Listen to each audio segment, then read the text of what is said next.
You want to tell the story? You can tell her what story. Book.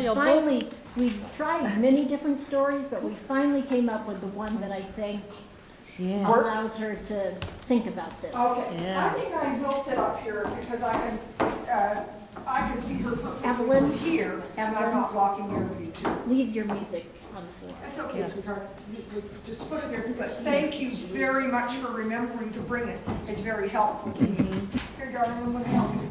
Let's see you here. Okay, you sit there. Oh, she wanted to show you the story. That's why she brought the music. Oh, okay. What would you like to show me? Evelyn, this is your turn now. Maybe we should stop and have a bow so that we know at the beginning of your time.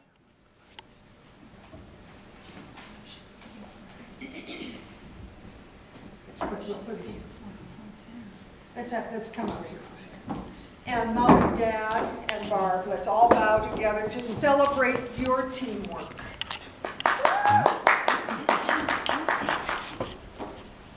Now, do you want to tell me your story first? So, it was when I was going ice skating with my dad. And my dad fell down a lot of times and I was in front of him. So, first we were like driving to the skating rink. And my skate size was a small size 2. And when I got on the ice, I was kind of wobbly at first, but then I could kind of get my balance. And then I started practicing my backwards rhythms. Wow. And I fell. And then I did my swizzles and then I almost fell, and I tried so hard to stay up straight that I started spinning in circles. Wow. And then my dad said we could play chase for a little bit, so I was chasing my dad. And then my dad was so far ahead of me that I didn't know where he was, and then he suddenly snuck up on me. And that's the end right there. Bum, bum, bum, bum, bum, bum. Okay, yeah, okay. And then this, in the second page, we were chasing each other some more, and we already chased one loop. At the end of the loop, my dad fell down. And then I fell down. And then we started racing instead. And I was kind of bored of racing, so I started gliding. I started doing the backwards wiggles again after that, but I had to get out because I had a blister. And at the end, I saw the Zamboni drive on the ice. That's a great story in there. Well, I am looking forward to hearing you express and be engaged with this music, and it will be a pleasure to hear you right here. Just getting your Kleenex out. Make zip noises while you're playing.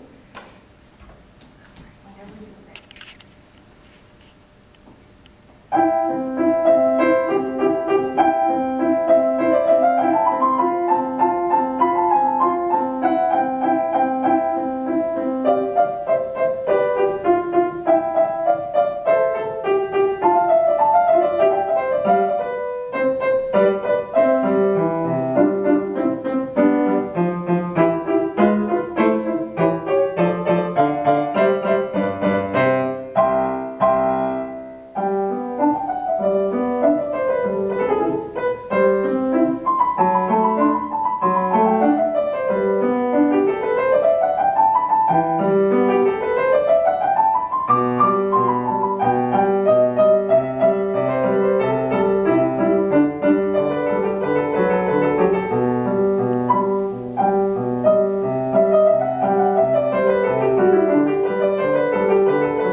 It may have its moments of frustration, but the results are absolutely splendid.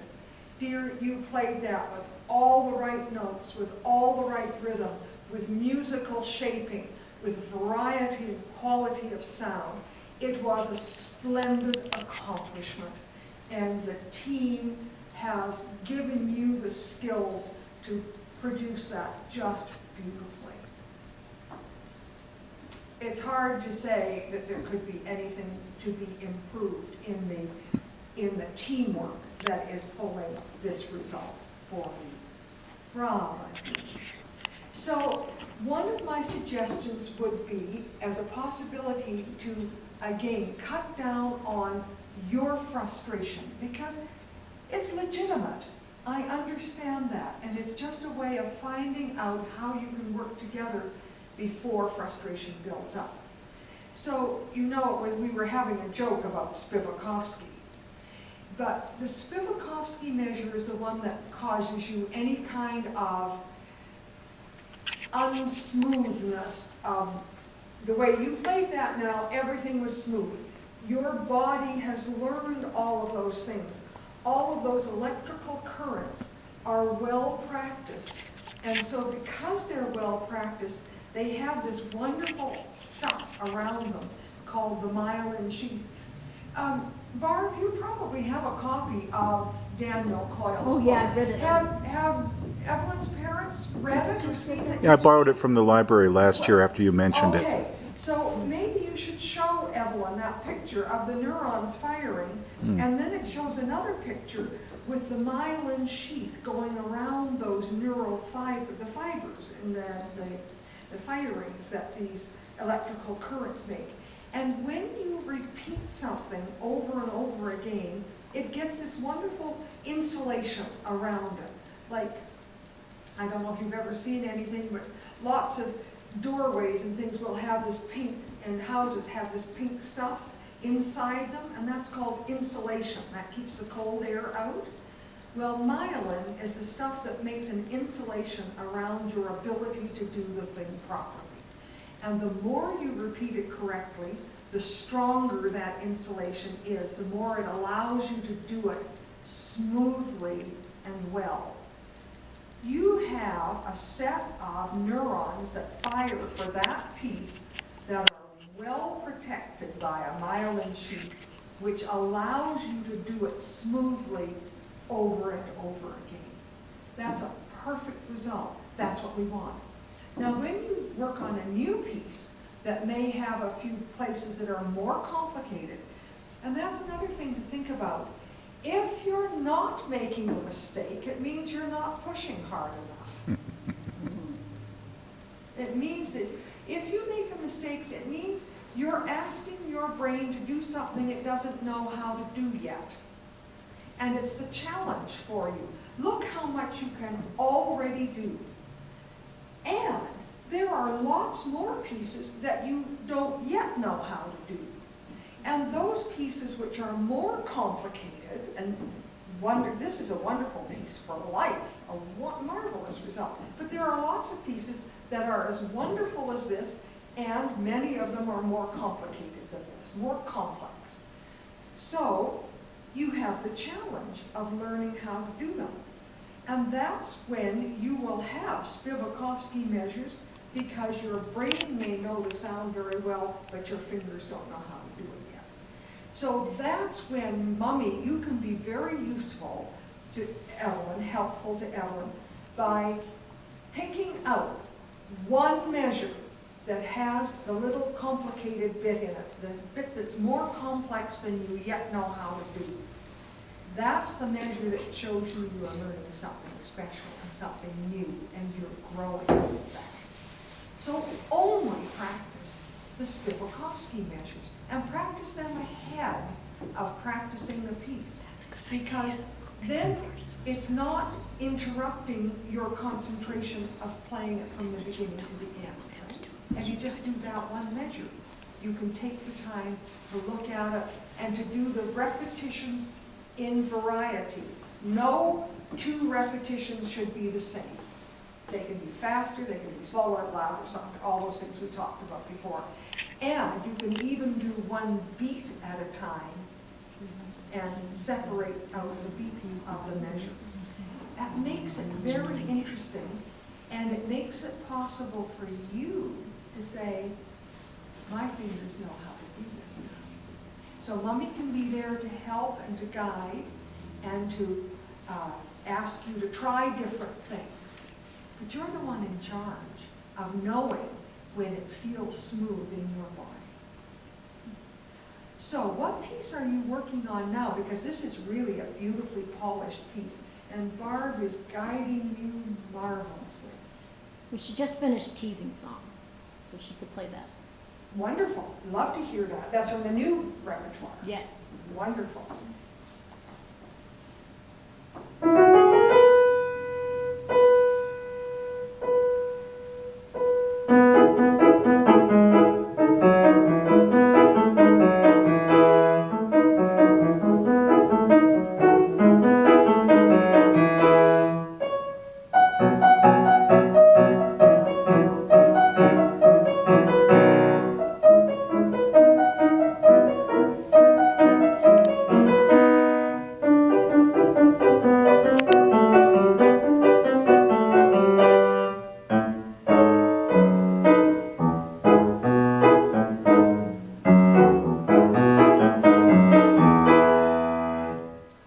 That was terrific too. You've already mastered that and got good setup for that. Very well done. Technically, that was splendid. Could we talk a little bit about it, about what's happening in that piece and how we might allow your brain and fingers to tell a good story with that? Mm-hmm. So, with the opening, I think it's a very strong thing. It's as if somebody's saying, let the games begin. And then we get the little ready, set, go, now. So would you just do that opening few measures for me? And that is intended to be slow. Take your time with that. You can play that even more slowly than you did. You want to just try that, please?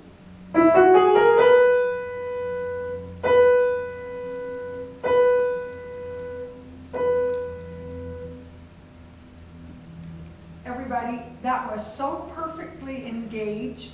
That was a musical story. That was lovely. Now, the next part is the children running and playing. And I think it's I didn't make words for myself.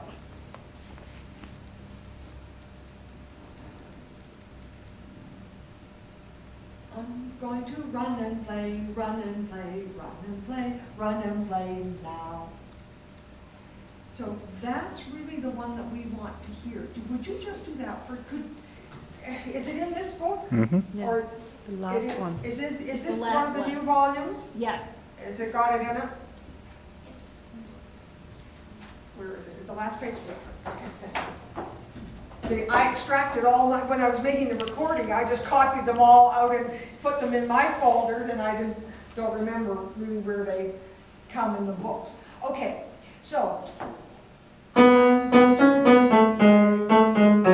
it's fairly loud, so would you just do the left hand for me then, please?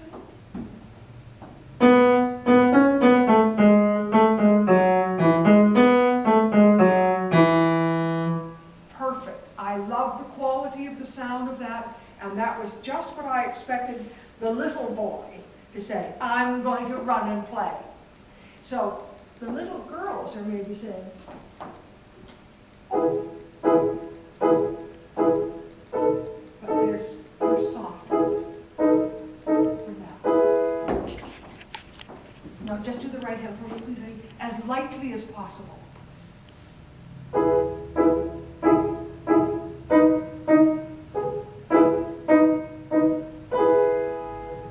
Very good. Okay, so the little boy is stronger voiced right now because he's the one yelling, I'm going to run and play. And he's the one we want to hear right now.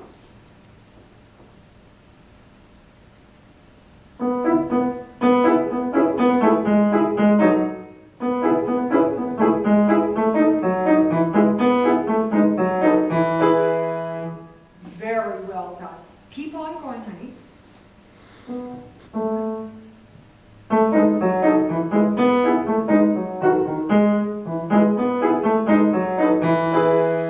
Excellent. Now the little girl is saying, you cannot catch me now, catch me now, catch me now. So let's hear her voice really loud. Just her voice now, honey. Can't catch me now. So could he be quiet now when he's supporting her now?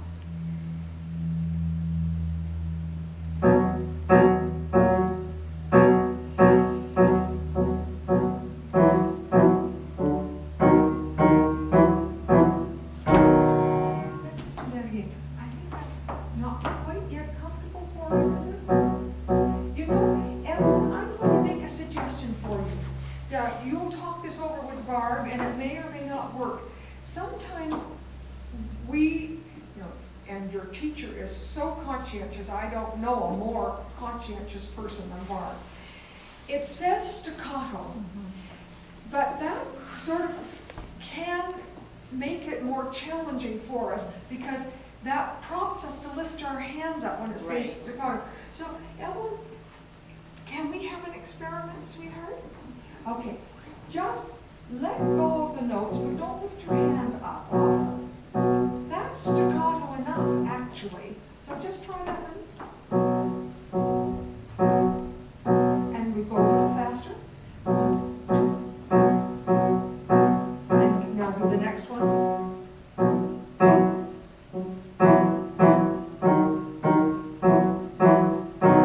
Good. Now, your hand is having to be up in the keys and playing in kind of an unfamiliar position. So, do it without thinking about it being staccato. Just play it and play it like that. Just to let your hand feel comfortable.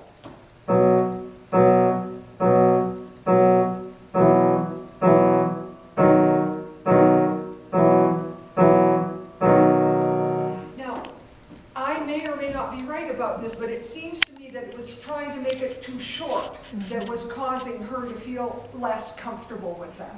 So, would you do that one more time? It was perfect, Evelyn. It was short enough, really. So, did that feel more comfortable for your hand? Okay, would you do it again for me? And you do it a little bit faster. But don't think about staccato at all. Just soft. Perfect. Now, would you play the right hand again and be that little girl saying, you can't catch me now? And let me hear her a nice loud voice.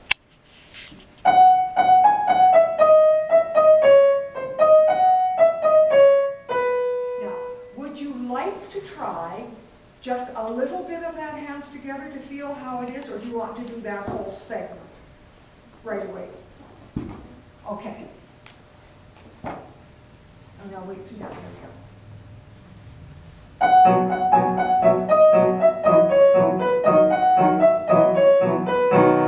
Good. Very well done. Can you have the little girl speak louder and the little boy speak more softly, please? Will you ask her there? See if the little boy can speak more softly.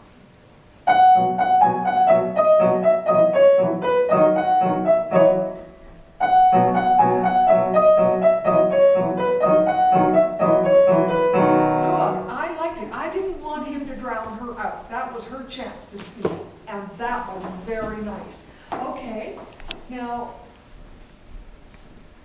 those are the main thoughts of what I think will help Evelyn to be more comfortable with this. The left hand doesn't need to be as staccato. Do you want to just do it from here to the end for me, sweetheart? That's farther down than you need. You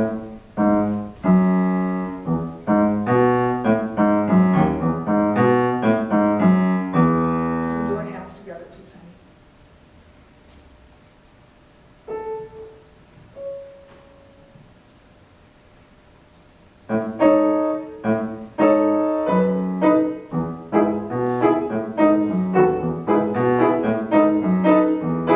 Okay, that was perfectly played. like to ask the left hand to be the strong. That's a little boy really being triumphant, and let the little girl be a little soft. We want to hear his voice here. Now,